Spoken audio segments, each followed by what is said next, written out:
Break के बाद एक बार फिर से आप सभी दर्शकों का अन्नदाता कार्यक्रम में स्वागत है। बढ़ते हैं अपनी अगली प्रस्तुति की ओर। मौसम के अनुसार प्रबंधनों पर ही टिकी है आपकी खेतीबाड़ी और इसलिए मौसम पूर्वानुमान और उस पर आधारित साप्ताहिक कृषि सलाह इस प्रकार है। ग्रामीण कृषि मौसम सेवा मौसम पूर्वानुमान एवं कृषि सलाह जिला जयपुर द्वारा भेजे गए मौसम पूर्वानुमान रिपोर्ट के आधार पर जिला जयपुर और इससे लगे जिलों के किसान भाइयों को सलाह दी जाती है कि आगामी 2 दिनों के दौरान वर्षा की कोई संभावना नहीं है। अधिकतम तापमान 31 से 32 डिग्री सेल्सियस और न्यूनतम तापमान 17 डिग्री सेल्सियस रहने की संभावना है।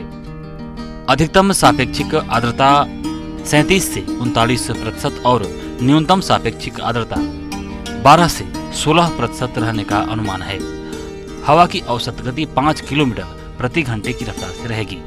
ऐसे में इन क्षेत्रों के किसान भाइयों को सलाह दी जाती है कि रिजका की बुआई का सही समय है। अतः किसानों को सलाह दी जाती है कि type 9, RL 88, type 8, Sirsa 8, RLC 5 उन्नत किस्मों के बीजों का चयन करें। 20 से 25 किलोग्राम प्रति हेक्टेयर की दर से बीज का प्रयोग करें। किसानों को सलाह दी जाती है कि ग्वार की समय पर बुआई की गई फसल की परिपक्व अवस्था पर कटाई करें और सुरक्षित स्थान पर रखें। चना की बुआई का उपयुक्त समय 15 अक्टूबर से 25 अक्टूबर तक है। अतः किसानों को सलाह दी जाती है कि खेत तैयार करें और RSG 888 जिसे अनुभव के नाम से जानते हैं, RSG 895, RSG 896 जिसे अर्पण के नाम से जानते हैं, CSJ 515, CSJD 884 के उन्नत किस्म के बीज 60 से 80 किलोग्राम प्रति हेक्टेयर की दर से प्रयोग में लें। किसानों को सलाह दी जाती है कि तिल के समय पर बुआई की गई फसल की परिपक्व अवस्था पर कटाई करें और सुरक्षित स्थान पर रखें। सरसों की बुआई का उपयुक्त समय 15 सितंबर के अंतिम सप्ताह से अक्टूबर माह तक है।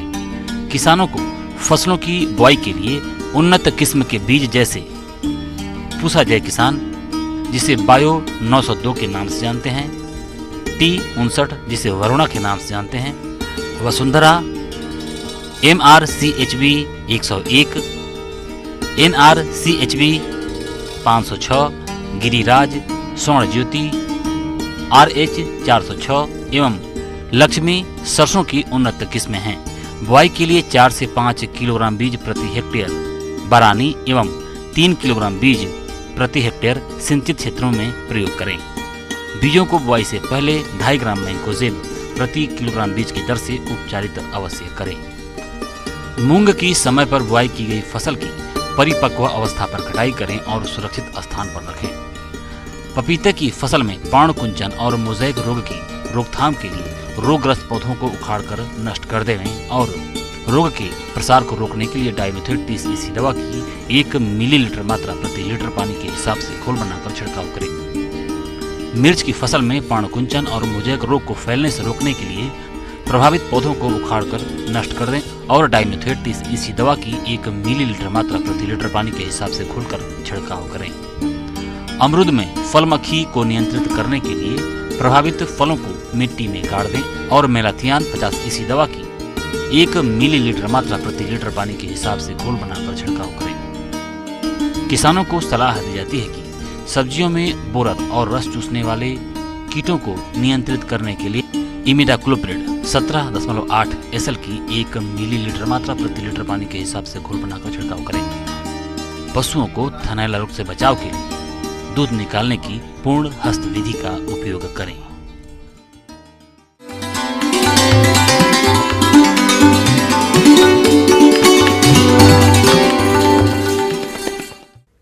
अन्नदाता हेल्पलाइन निःशुल्क फोन संपर्क सेवा के माध्यम से आपके द्वारा पूछे गए प्रश्नों में से 1 या 2 महत्वपूर्ण प्रश्न को हम अपने कार्यक्रम में शामिल करते हैं और इसी के तहत आज किसान का सवाल और उनका जवाब इस प्रकार से है।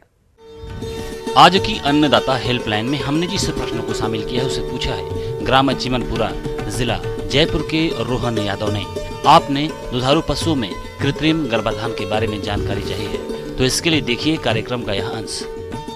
कृत्रिम गर्भाधान जैसा कि नाम से यह स्पष्ट है कि ये प्राकृतिक रूप से नहीं होता है। गायों को उनके हीट का जो साइकिल है, किस दिन पे गाय हीट में आती है और उस समय हमारे जो कृत्रिम गर्भाधान कर्मी हैं वो उनको गर्भाधान कराते हैं, उनमें सीमेन रखते हैं कृत्रिम रूप से।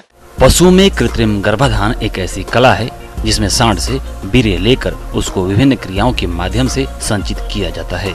यह संचित किया हुआ वीर्य तरल नाइट्रोजन में कई वर्षों तक सुरक्षित रखा जा सकता है। इस संचित किए हुए वीर्य को मादा के गर्भाशय में रखने से मादा पशु का गर्भाधान किया जाता है। गर्भाधान की इस क्रिया को कृत्रिम गर्भाधान कहा जाता है। तो इसके बहुत से फायदे हैं। सबसे इम्पोर्टेंट फायदा है कि जो ग्रामीण क्षेत्रों में लोकल ब्रीड है और जो कम दूध देने वाली गायें हैं उनका हम लोग जो है अपग्रेडेशन एक तरह से करते हैं। उनसे जो है कि अगर हम लोग नॉर्मली लोकल सांड से उनका जो है कि गर्भाधान करवाते हैं तो लोकल ब्रीड होता है जो कि कम दूध देने वाला सांड का ब्रीड है। तो अगर हम कृत्रिम गर्भाधान कराते हैं तो जो सीमेन हम लोग देते हैं वो अच्छे नस्ल के बुल का, अच्छे नस्ल के सांड का होता है। तो सबसे पहला फायदा है कि हमारी जो बछिया होगी वो अपग्रेडेड होगी। दूसरा फायदा है कि जो सार होता है वो क्या होता है कि बहुत से डिफरेंट गाय से उसका संपर्क होता है और हम लोग को पता नहीं है कि इस क्रम में वो किसी बीमार गाय से, जिस गाय को मादा प्रजनन सिस्टम का रोग है, उससे अगर उस सार का संपर्क हो गया है तो वो एक सार उस बीमारी को अनेक गाय में फैला सकता है। कृत्रिम गर्भाधान कर्मी जो भी सामान उपयोग करते हैं वो डिस्पोजेबल होता है, वो एक बार उपयोग करके वो नष्ट कर देते हैं, इसलिए किसी तरह के बीमारी का प्रसार रुक जाता है। गायों में जब वो हीट में आती है तो उसके 16 घंटा के बाद हम लोग चाहते हैं कि गर्भाधान कराया जाए, उसको सीमेन दिलवाया जाए। सपोज हम गांव में हैं और उस समय हम सार को खोज रहे हैं और सार मिल नहीं रही है तो हमारा वो हीट हम मिस कर सकते हैं। लेकिन अगर हमने कृत्रिम गर्भाधान कर्मी को पहले से कह रखा है तो वो सही समय पे सीमेन देके हमको जो है कि वो हमारा गर्भाधान करवा सकता है। अगर प्राकृतिक विधि की बात करें तो इसमें एक सांड द्वारा एक वर्ष में 60 से 70 गाय या भैंसों को गर्भित किया जा सकता है। लेकिन कृत्रिम गर्भाधान विधि द्वारा एक सांड के वीर्य से हजारों गायों या भैंसों को गर्भित किया जा सकता है। इस विधि में धन और श्रम दोनों की अच्छी बचत होती है। तो हम लोग सीमेन में ही एक्स और वाई को सेग्रीगेट करते हैं और केवल एक्स क्रोमोजोम वाला सीमेन रखते हैं। उसमें 99% एक्स क्रोमोजोम रहता है, ऑलमोस्ट वाई क्रोमोजोम हम लोग हटा दिए रहते हैं। और वैसा सीमेन से अगर हम लोग गाय को कृत्रिम गर्भाधान करवाते हैं तो बछिया जन्म लेने की संभावना ऑलमोस्ट 100% तो कुछ होता नहीं है, लेकिन 95% बछिया जन्म लेने की संभावना रहती है।